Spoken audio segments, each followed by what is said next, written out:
Russia has renewed its attack on the capital of Ukraine, Kyiv. There are active battles going around the city right now. This is the northern front of the Ukrainian defenses. It involves the capital Kyiv that the Russians are trying to surround and Chernihiv. You can see Russian armored columns have advanced from west of Kyiv, trying to surround the city. Ukrainians have beat them back. And there was a massive battle between Ukrainian infantry and Russian battalion tactical group 10 kilometers from northeast of Kyiv. If you like this channel, please become a patron of this channel. The link is in the description. If you want to discuss this topic, you can go to Estonian Soldier Discord server. To get full access of that server, you gotta become a member of the channel, but that is only 99 cents anyway, so. You can see that Russian troops are trying to surround the city with their armored columns, but they encountered Bayraktar drones. In this video, you can see how a Bayraktar drone destroys a Russian command post. Destroying a command post is like destroying the head of a snake. Without a command post, the chain of communications does not work and the troops are blind. For the reference, Kyiv is a very big city. Though its population is a lot smaller, its land area resembles New York. A huge area to surround. Near the village of Brovary, that is about 10 kilometers of northeast of Kyiv, Ukrainian infantry ambushed a Russian battalion tactical group. About 3 to 4 Russian companies were ambushed and Ukrainians used NLAWs, javelins, incredibly precise artillery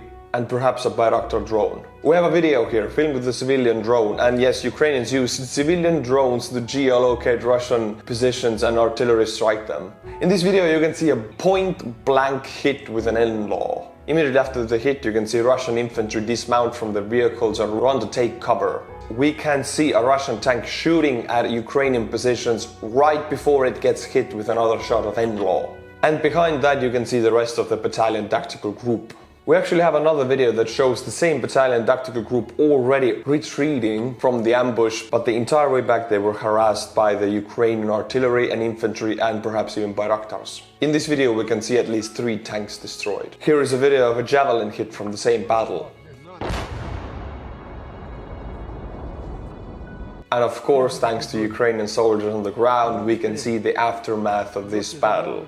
A lot of armored vehicles destroyed, including tanks and PTRs, and dead Russian soldiers. Now this is not an isolated event, an isolated ambush. This has been happening from the very beginning of the war. Russian battalion tactical groups moving on the road because they cannot leave the road, they will get stuck in mud. So they use the roads. They will get ambushed by Ukrainian infantry who has set up a kill zone with coordinates of that zone already pre-sent to artillery groups, who then just shoot at the coordinates, being incredibly precise with their hits. We have seen Ukrainian artillery hit moving tanks. This is Hollywood stuff. Artillery will not hit moving targets ever, but in this war it has happened. This shows the effectiveness of Ukrainian infantry ambushes. And thanks to the Western powers, Ukrainian infantry is very much equipped with the anti-tank weaponry, making it quite easy for them to destroy tanks. This is a Molotov drone. Yes, you heard right. It's a civilian drone and a civilian Molotov cocktail, if you can call it civilian. You could now say that DJI, the drone company, is supplying weapons for Ukraine because DJI drones can be modified to carry Molotov cocktails. Of course, these have to be high-end drones that can carry up to 1 kilogram of mass. Now, a Molotov cocktail dropped from above actually should not take down a Russian tank because modern tanks have good insulation and an anti-fire system inside of them. What we have seen right now, Russian army is not modern. It's anything but modern, and we can only assume that the insulation in T-72s and T-80s is not very good. And knowing how much Russian tech is failing, we can already assume that the anti-fire system inside of the tank doesn't work. A few of those Molotov cocktails could definitely take down even a T-80.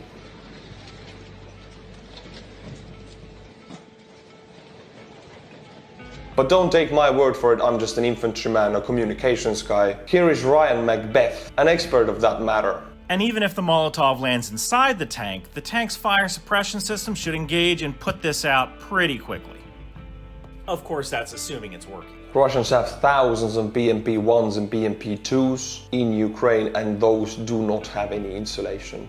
Molotov cocktail drips right through that vehicle. This is east of Kyiv. You can see Russian armored groups have advanced on these highways. These are well-paved roads. They do not get stuck there, but they can only control the road.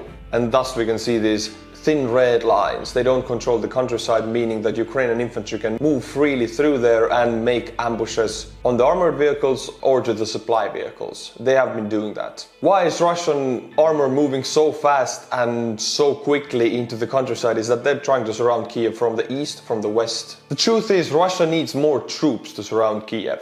Believe it or not, they don't have enough. This is why Putin wants Belarusian troops to join the fight. As much as we know, Belarusian troops have extremely low morale and they do not want to fight against Ukraine. Russia has proved to us that a soldier who has low morale, low motivation and low knowledge about the war will be pretty much useless. Putin has invited the dictator of Belarus, Lukashenko, into Moscow to talk with him.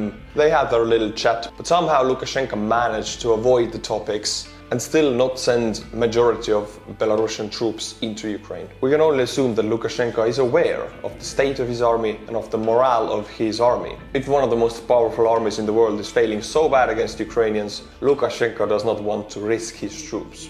And he's also afraid of his people. Only a year ago we had massive riots in Belarus against Lukashenko. Up until now, Putin has not been able to push Belarus into this fight. We have a video of a Ukrainian counterattack to free a village near Kyiv. Now, if I say counterattack, it is still a defensive operation. The whole of Ukrainian military is mostly still in defensive mode. In this video, you can see that Ukrainian troops are in high spirits, they're motivated.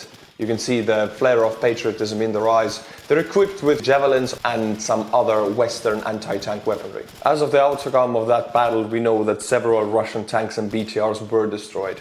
Putin wants to surround Kyiv. He's not able to because he doesn't have enough troops, and the troops that he does have are low motivated, low morale and starving. Belarus is not going to help him, so Putin turns to Syria. The Al-Assad regime is long backed by Russia, so they are now forcefully mobilizing their people to fight for Russia in Ukraine. Russia has promised to pay Syrian volunteers up to $3,000 per month, which is 30 times more they get paid in Syria. Now, I'm gonna call it right now, this is an all-out lie. Russia does not pay their own soldiers like that, and they would definitely not pay Middle Eastern volunteers that amount of money.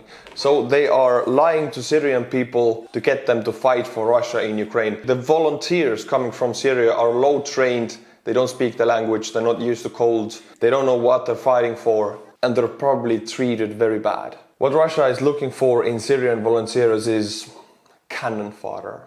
My friends, these are the newest update on the northern front of Ukraine, and I thank you for watching this video. If you like this channel, please become a patron of this channel. The link is in the description. If you want to discuss this topic, you can go to Estonian Soldier Discord server. Although to get full access of that server, you gotta become a member of the channel, but that is only 99 cents anyway. So until my next video, my friends, Slava Ukraini!